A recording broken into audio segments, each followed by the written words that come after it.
Dublin. Ryanair chief executive Michael O'Leary broke months of media silence on Tuesday to defend his decision to recognise unions for the first time in 32 years, saying it would allow his airline to expand and help to keep staff costs down.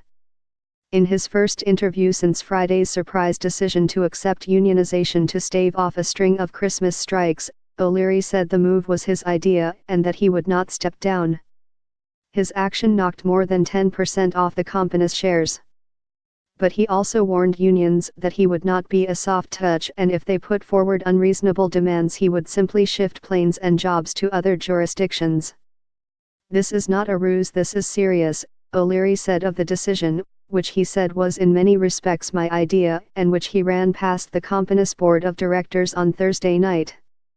"But if someone is being unreasonable and we are being completely messed around by a union, we will still move aircraft away from that base or country," he said in the interview in his Dublin office, flanked by his Chief Operations Officer Peter Bellew and Chief People Officer Eddie Wilson, who are leading talks with unions.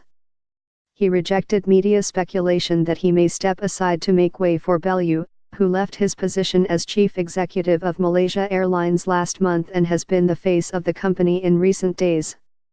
"Am I going to leave? No.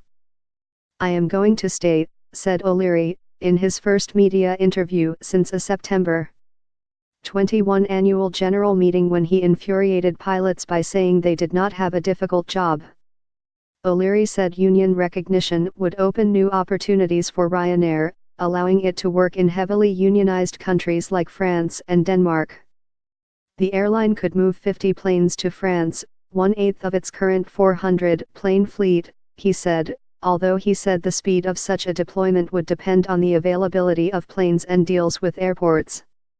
Ryanair will still meet its target of flying 200 million passengers per year by 2024, up from just under 130 million this year, he said.